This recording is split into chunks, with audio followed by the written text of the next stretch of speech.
Firman Tuhan dari Mika 1 ayat 1 sampai 16, demikian firman Tuhan. Firman Tuhan yang datang kepada Mika, orang Moreshet, pada zaman Yotam, Ahaz, dan Hizkia, raja-raja Yehuda, yakni berkenaan dengan yang dilihatnya tentang Samaria dan Yerusalem. Dengarlah, hai bangsa-bangsa sekalian, perhatikanlah, hai bumi, serta isinya. Biarlah Tuhan Allah menjadi saksi terhadap kamu, yakni Tuhan dari bait-Nya yang kudus.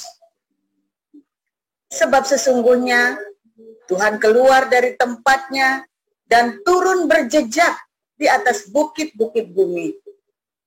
Luluhlah gunung-gunung di bawah kakinya, dan lembah-lembah terbelah seperti lilin di depan api, seperti air tercurah di penurunan.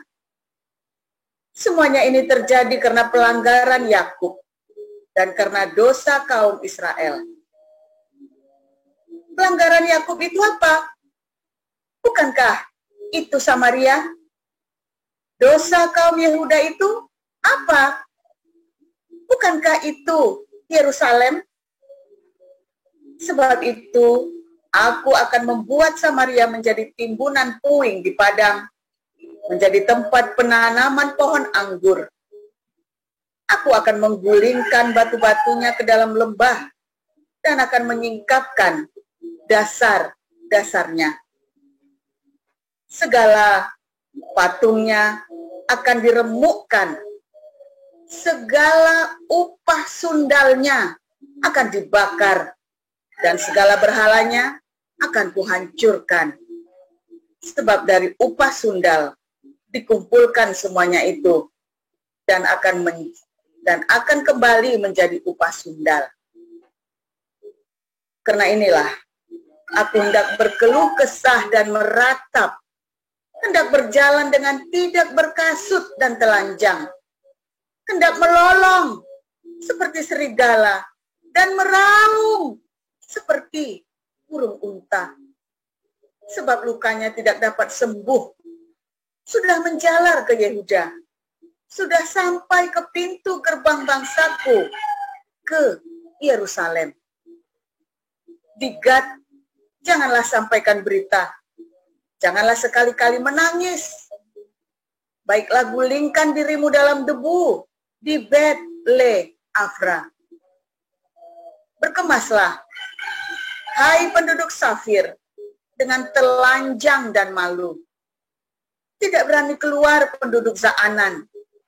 Ratapan Bet Hazel menghalangi engkau untuk tetap berdiri. Dengan bimbang penduduk Marot berharap akan kebaikan. Sebab malapetaka turun daripada Tuhan sampai ke pintu gerbang Yerusalem. Pasanglah kuda teji pada kereta, hai penduduk Lakis. Inilah permulaan dosa bagi putri Sion. Sebab padamulah terdapat pelanggaran Israel. Sebab itu, baiklah diberi hadiah perpisahan kepada Moreshet Gad. Rumah-rumah Asib akan menjadi tipu daya bagi raja-raja Israel. Penakluk masih akan kudatangkan kepadamu, hai penduduk Marashea. Kemuliaan Israel akan sampai di Adulam. Cukurlah dan gundulkanlah kepalamu karena anak-anak kesayanganmu. Jadikanlah kepalamu gundul seperti gundulnya burung bangkai. Sebab daripadamu mereka akan masuk ke pembuangan. Demikian. Ya, terima kasih Bu Nerliana. Silakan Ibu Sarma. Lebih bagus lagi. Ya. Baik, saya akan membacakan kebenaran firman Tuhan yang terambil dari kitab Lukas pasal 17 ayat 1 sampai 19. Beginilah firman Tuhan. Yesus berkata kepada murid-muridnya, tidak mungkin tidak ada penyesatan, tetapi celakalah orang yang mengadakannya. Adalah lebih baik baginya jika sebuah batu kilangan diikatkan pada lehernya, lalu ia dilemparkan ke dalam laut, daripada menyesatkan salah satu dari orang-orang yang lemah ini. Jagalah dirimu. Jikalau saudaramu berbuat dosa, tegurlah dia, dan jikalau ia menyesal, ampunilah dia. Bahkan jikalau ia berbuat dosa terhadap engkau 7 kali sehari dan 7 kali ia kembali kepadamu dan berkata, aku menyesal, engkau harus mengampuni dia. Lalu kata rasul-rasul itu kepada Tuhan, tambahkanlah iman kami.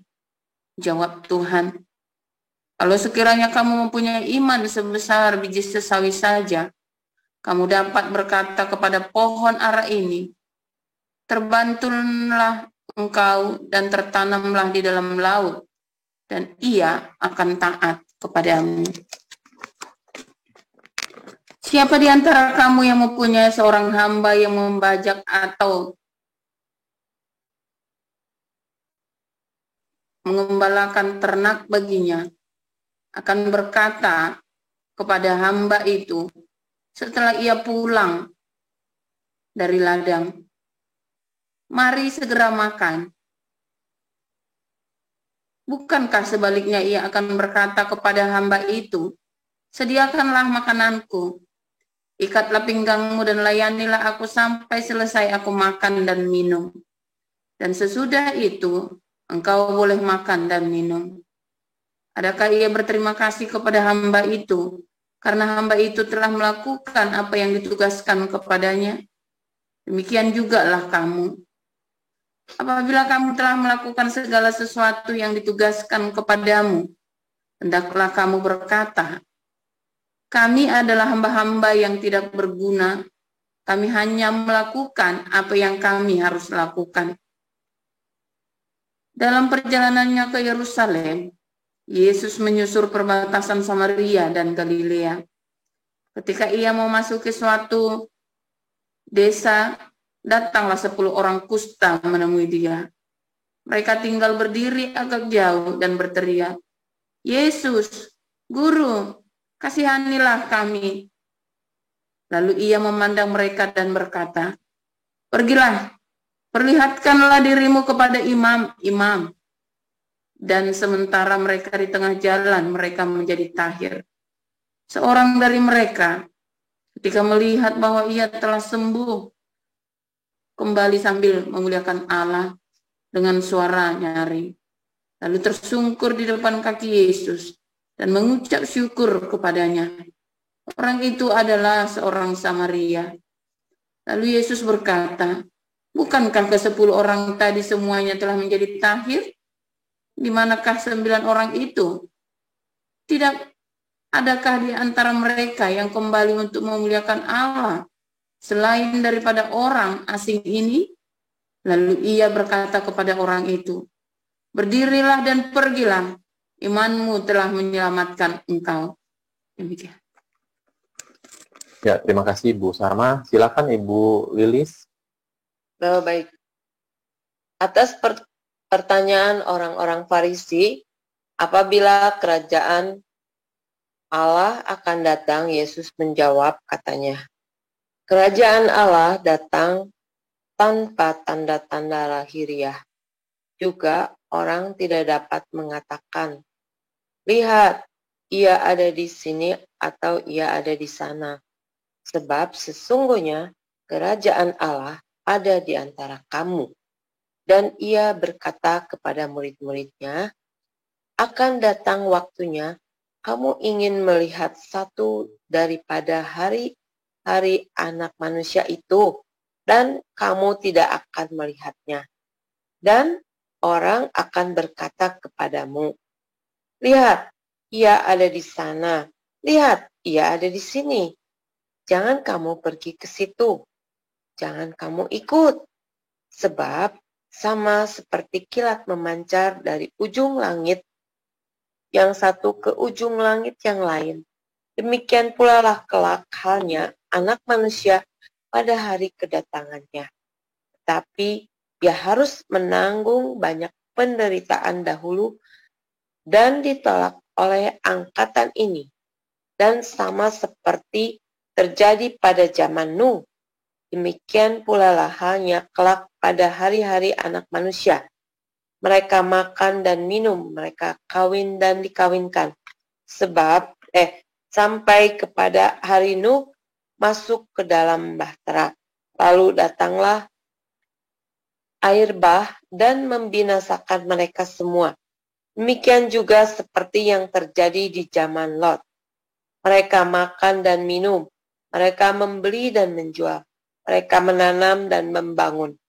Tapi pada hari Lot pergi keluar dari Sodom, turunlah hujan api dan hujan belerang dari langit dan membinasakan mereka semua.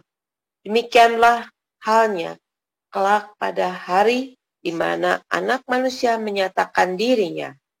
Barang siapa pada hari itu sedang di peranginan di atas rumah dan barang-barangnya ada di dalam rumah, janganlah ia turun untuk mengambilnya. Dan demikian juga orang yang sedang di ladang, janganlah ia kembali. Ingatlah akan istri Lot. Barang siapa berusaha memelihara nyawanya, ia akan kehilangan nyawanya. Dan barang siapa kehilangan nyawanya, ia akan menyelamatkannya. Aku berkata kepadamu, pada malam itu ada 2 orang di atas satu tempat tidur, yang seorang akan dibawa dan yang lain akan ditinggalkan. Ada 2 orang perempuan bersama-sama mengilang, yang seorang akan dibawa dan yang lain akan ditinggalkan. Kalau ada 2 orang di ladang, yang seorang akan dibawa dan yang lain akan ditinggalkan. Kata mereka kepada Yesus, "Di mana Tuhan?" Katanya kepada mereka, "Di mana ada mayat, di situ berkerumun burung nasar." Demikian pembacaan firman Tuhan. Ya, terima kasih Ibu Lilis. Ya, silakan Pastor Paul. Haleluya, firman Tuhan selalu baru setiap hari.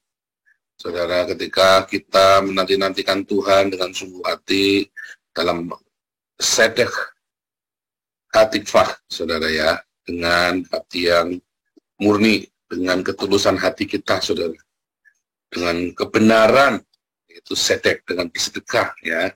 Jadi dalam pergumulan hidupmu, ya, kita berdoa nih, ya kan, ada pengharapan, sambil bersedekah, saudara ya. Serius ya, Bu Vivin tuh tanya Bu Vivin, ya, lagi udah dibawa, udah kolaps begitu, sambil nunggu, sedekah, saudara. Waduh, mampunya cuma segini, ya udah semampunya. Tiba-tiba yang aneh-aneh ya, mungkin Tuhan tak kasih uang, saudara ya. Anaknya Bu Vivin tiba-tiba diuber-uber beasiswa, diuber-uber berkat, saudara ya. Enak dengerin diuber-uber berkat. Diuber-uber cewek ya gak enak, saudara. Waduh, repot diuber-uber cewek. Diuber-uber berkat, saudara, itu enak, saudara ya. Nah, itu masalahnya, saudara. Karena di dalam penantian, di dalam hatikfahnya itu, pengharapan itu, ya, bersedekah, saudara. Saya juga begitu dulu. Ya, Anda coba deh, kalau lagi dalam pengharapan pergumulan, Anda yang sedang dalam pergumulan hidup, itu ya, Anda yang sedang dalam, itu ya, pergumulan, baik itu materi maupun dalam pernikahanmu. Sebentar ini kok tiba-tiba ada laler ya, tadi tumbenin musim dingin ada laler. Sebentar, sehingga nyaman, saudara ya. Nah, saudara, bersedekah, saudara, dalam pergumulan hidupmu ya, apapun pergumulan hidupmu. Ya, baca firman, ya, bersedekah, terus Anda ingat siapa yang Anda belum ampuni. Nggak apa-apa. Kayak orang Israel yang tadi malam saya cerita ya, ada periode ya orang lagi sial, saudara. Nah, kalau lagi sial ya, nah itu tadi malam perlu saya omongin, saudara ya. Oh, lagi sial, Anda banyak puasa, banyak bersedekah, jangan ngelawan, saudara. Karena hari sial itu, periode sial itu dipakai menjadi sebuah fondasi, ya, sampai kamu di dasar, sampai kamu menemukan pijakan yang kuat buat kamu mumbul naik ke atas. Caranya bagaimana? Bersedekah, berpuasa, ya, dan jangan lawan, saudara. Sekalipun hatimu jengkel. Ngalah, banyak mengalah, saudara. Sabar. Banyak mengalah, bukan dendam, jangan dibalas nanti. Hari ini saya nggak balas musuh-musuh saya yang dulu menghina saya loh, saudara. Sampai dengan hari ini tidak ada satupun orang yang saya balas, saudara. Dan saya tidak kepengen balas. Karena saya sekarang jauh kehidupan saya diberkati Tuhan. Bukan materi ya, tapi saya cerita kehidupan saya jauh lebih baik. Dan saya bersyukur melalui mereka saya diproses, saudara. Ya, serius, saudara. Israel mengalami hal itu, ya, suku Israel. 2000 tahun, ya, terakhir mereka sadar mereka tidak boleh ngelawan tahun 135 pemberontakan Bar Kokhba. Mereka tahu sudah kita tidak boleh ngelawan, ini dari Tuhan. Mereka diam, saudara, 2000 tahun diinkuisisi, ya, di genocide, diusir sama Islam, ya kan, dibunuh sama pasukan salib. Nggak diem, dikonoset sama Hitler, nggak ada. Kan saya pernah nanya, ya, kenapa kamu nggak ngelawan? Masa kamu nggak bisa ngelawan sih? Masa tidak ada satupun yang ngelawan sih? Karena ketakutannya amat sama, tetapi mereka memang sudah dibilang nggak boleh ngelawan, udah pasrah. Mereka ingat dan kitab Nabi Yesaya nggak boleh ngelawan, pasrah. Ya. Sebagian yang bisa berdamai, sekarang mereka bahagia. Yang nggak bisa berdamai, ya masih menyimpan kepahitan, saudara. Makanya ada orang-orang Yahudi yang aneh-aneh itu, ya, karena belum bisa berdamai dengan masa lalu 2000 tahun itu. Tapi bagi orang-orang Yahudi yang bisa berdamai, ya, kemarin, ya, dengan apa? Dengan cinta, ya. Kemarin kan, saya putar videonya, dengan cinta dia bilang, hanya dengan cinta kamu mengasihi musuh-musuhmu. Jan, ini orang Yudaisme, khotbahnya mengasihi musuhmu, saudara. Kamu akan bisa membuat hidupmu menjadi indah, masa lalumu akan berubah. Wah, hebat, saudara. Nah, itu, saudara, ya. Ketika, saudara, penduduk Samaria, tadi Anda baca itu, ya, orang Samaria, orang kusta itu, yang Samaria itu, bukan orang keturunan Israel, saudara, ya. Tapi orang-orang asing dari mana-mana sudah nggak jelas, saudara. Makanya orang Samaria itu nggak dianggap sama orang Yahudi, saudara. Ya, nah sekarang itu sebagian besar wilayah Palestina West Bank itu adalah orang-orang Yordan, campuran dari Kuwait, dari Yordan, dari Yaman, ya, orang-orang nggak jelas. Nah, itu sama, ya, bayangkan seperti itu, untuk West Bank itu seperti itu, saudara. Saudara, tetapi Tuhan ajarkan kepada kita yang namanya sesama, ya, orang-orang Israel, yang namanya sesama itu siapa? Itu West Bank itu sesama. Mereka kasih air, kasih listrik. Wah, serem kali, saudara, ya. Kasih air, kasih listrik, kasih fasilitas, ya, saudara, ya. Kasih pekerjaan. Sekalipun mereka mengganggu terus, ya, ganggu terus.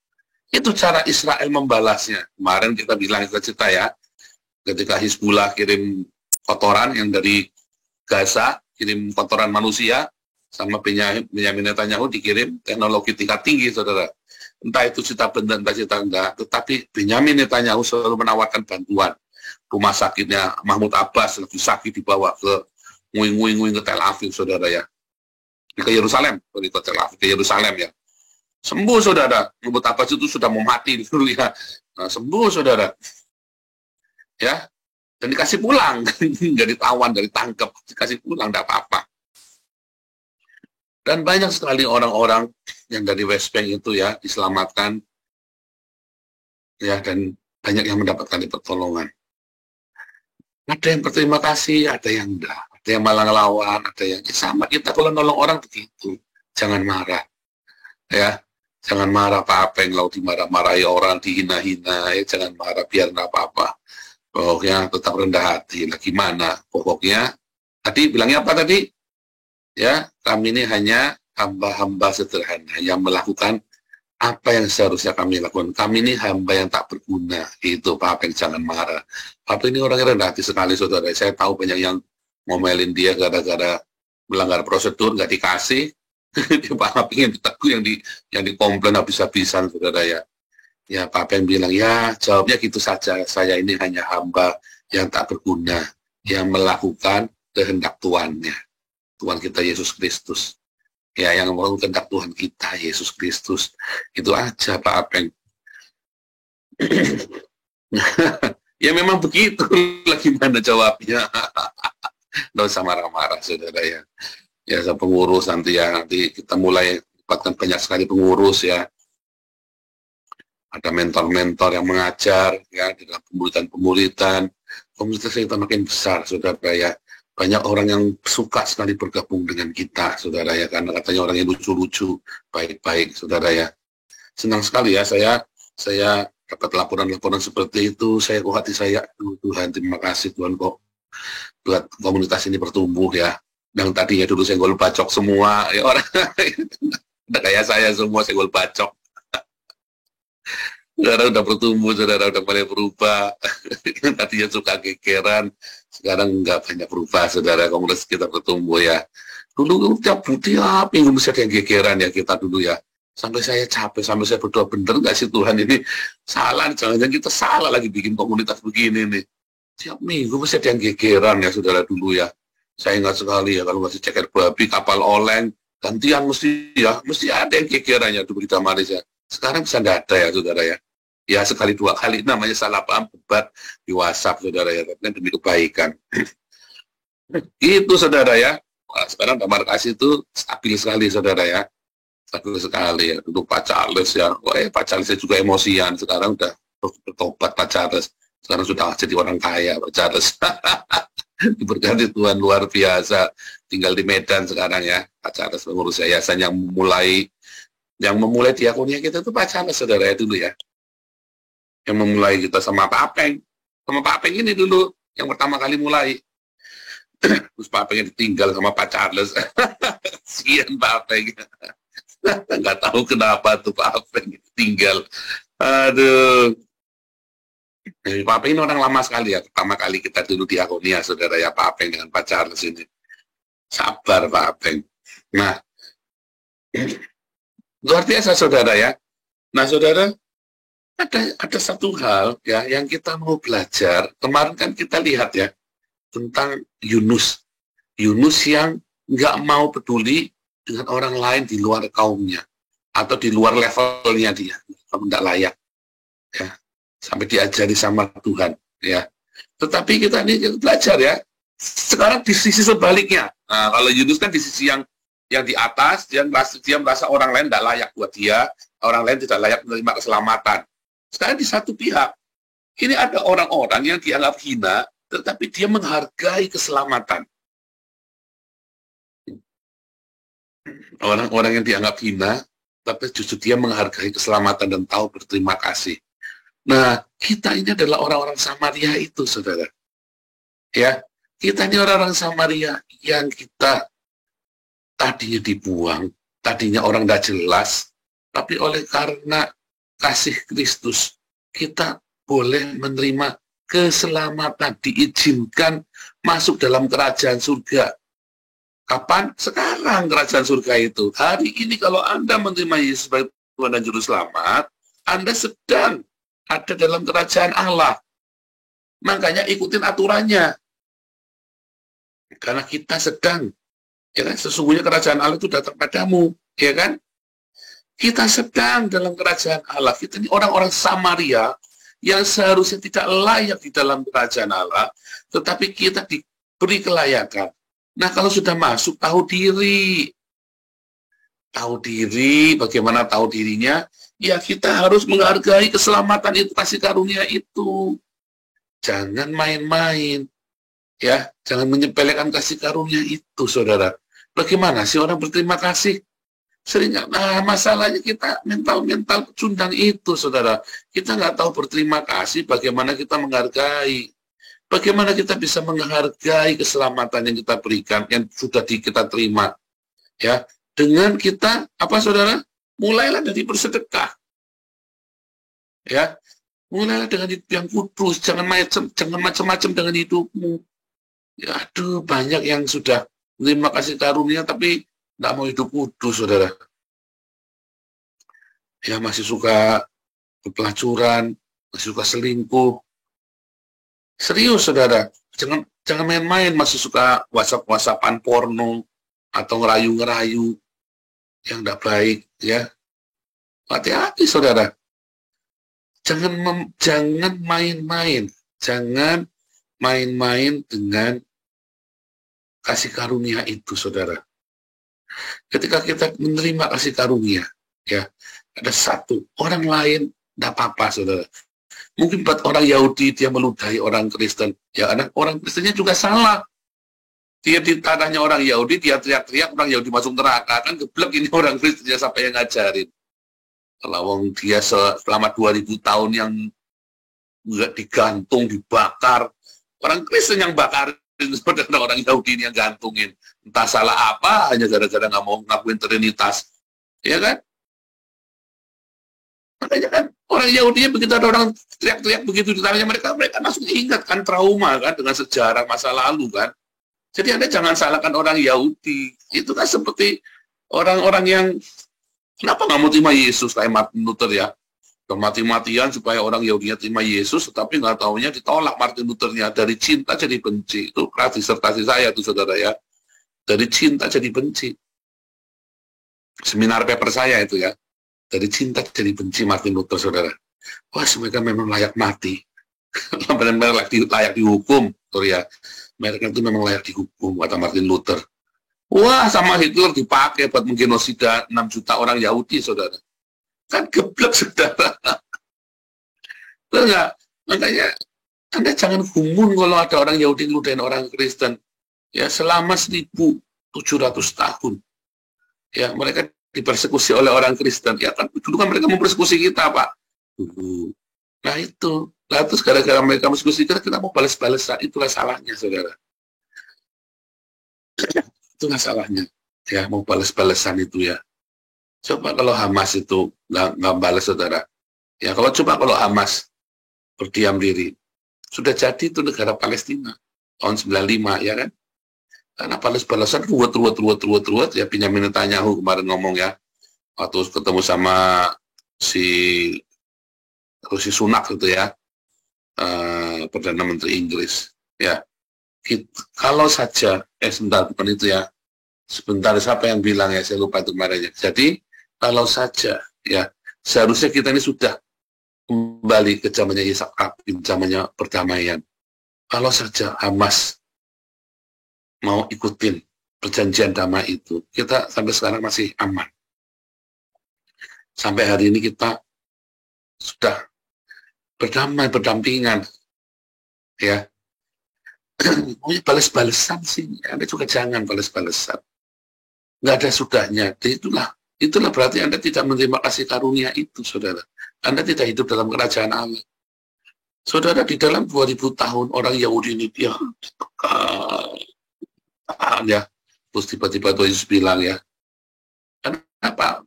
Dia bilang pohon ara itu layu, saudara. Ya kan, pohon ara itu layu lah, mati beneran. Israel udah nggak bisa apa-apa. Kalau Tuhan sudah tutup, siapapun orang hebat manapun di Israel tidak akan bisa membangkitkan. Tapi kalau Tuhan bilang buka berkat, tiba-tiba negara Israel berdiri, nggak ada yang bisa lawan. Nah, kamu juga begitu, saudara. Kalau Anda lagi di bawah saat ini, ya, belajarlah dari orang Samaria, tahu diri.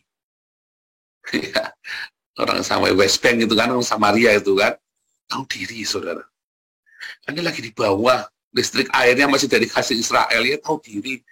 Dan listrik airnya masih dijaga, ngelawan, ya kan geblek, saudara. Ya, jangan. Ya, banyak orang nggak tahu diri ketika ditolong, saudara. Anda kalau masih menerima pertolongan, kalau Anda masih hidup dari donasi, kalau masih hidup dari tahu diri, kita para YouTubers yang hidup dari donasi, termasuk saya, saudara. Tahu diri, walaupun saya tidak hidup dari donasi, ya, saya kan bekerja. Tapi saya kan masih terima donasi. Setiap ada donasi, nggak tahu, jangan, nggak tak tolak, saudara. Kalau donasi, goblok banget ada donasi ditolak. Donasi saya terima, tapi tahu diri, saudara. Selama kita masih hidup dari donasi, tahu diri. Selama Anda masih hidup, ya, dalam berkat Tuhan, dalam kasih karunia Tuhan, tahu diri. Kalau Tuhan sudah memberikan pengampunan yang luar biasa padamu, kita lepaskan pengampunan, maka kita akan ada di dalam kerajaan Allah. Masalahnya kan harga diri kita. Harga diri kita itulah yang membuat Anda tidak bisa menikmati kerajaan Allah. Karena syaratnya, ya, attitude di dalam kerajaan Allah harus rendah hati. Kata Yesus, ya, belajarlah daripadaku, belajarlah dariku, karena aku ini rendah hati dan lemah lembut. Ya, karena aku ini rendah hati dan lemah lembut. Nah, Anda di dalam kerajaan Allah malah mau menekan orang lain, malah mau meres orang lain, Anda malah mau tunggu bangetan Pak, lewatan Pak, minta-minta terus. Jengkel Pak, tidak boleh jengkel saudara. Ada orang-orang yang menjengkelkan. Itu jengkelkan Pak, itu begini-begini, nggak apa-apa, sabar saudara. Ada orang-orang yang satu tim dengan Anda yang ternyata belum lahir baru. Sabar, ya. Saya pengennya ya pengen nyungkel Pak, ya sabar, sabar, tahu diri saudara. Dalam setiap keadaan kita harus tahu diri, bukan takut. Kita tidak takut sama orang itu saudara. Bukan kita menghargai orang itu, tapi kita tahu diri sama Raja kita, Yesus Kristus. Itu yang Anda pikirkan. Bukan masalah orang itu masa bodoh, saudara. Tapi saya menjaga attitude saya untuk rendah hati, untuk lemah lembut, untuk tidak saya menyerang orang itu, karena saya tahu diri, saya ingin menikmati kerajaan Allah. Ya, baik itu yang orang yang melindasmu maupun orang yang kurang ajar sama kamu, kalau kamu bisa injak, jangan diinjak, saudara. Termasuk orang yang di atasmu, sekalipun dia melindasmu, nggak usah dilawan. Di dalam masa-masa kamu harus direndahkan, biarlah direndahkan. Sampai satu titik, ya, ada masa-masa periode keberuntungan, tidak seorang pun bisa. Hari ini siapapun yang serang orang Israel, nggak bakal menang, saudara, perang lawan Israel. Mau seluruh dunia yang lawan Israel, tidak akan menang, saudara. Tidak akan menang. Percaya saya, saudara. Saya ada masa-masanya, saya sial. Tapi ada masa-masanya, nonton YouTube tadi malam ya, saya bilang ya, saya cerita dengan jelas. Ada masa-masanya ketika orang Tuhan sudah pulihkan. Anda jangan takut, siapapun yang melawan Anda, yang ngutukin Anda, nggak mempan. Siapapun yang mencelakakan Anda, hari celaka kamu malah jadi hari sial. Yang penting, kamu sudah di kerajaan Allah belum? Nah, kerajaan Allah datang padamu, katanya. Masalahnya, apakah kerajaan Allah itu sudah datang pada dalam hidupmu? Belum. Ya, makanya ciri-cirinya, ya, aturan dalam kerajaan Allah itu buah roh itu tadi. Ya. Galatia 5 ayat 22-23, Roma 13 ayat 9, Anda baca baik-baik. Kasihilah sesamamu, ya, dan juga jaga kekudusan hidupmu, saudara. Jaga kekudusan dalam hidupmu, tahu diri, saudara. Nanti lolos, ya, dalam pergumulan hidupmu. Setahun, 2 tahun, paling lama 4 tahun lolos, saudara. Yakin lolos. Tuhan Yesus memberkati.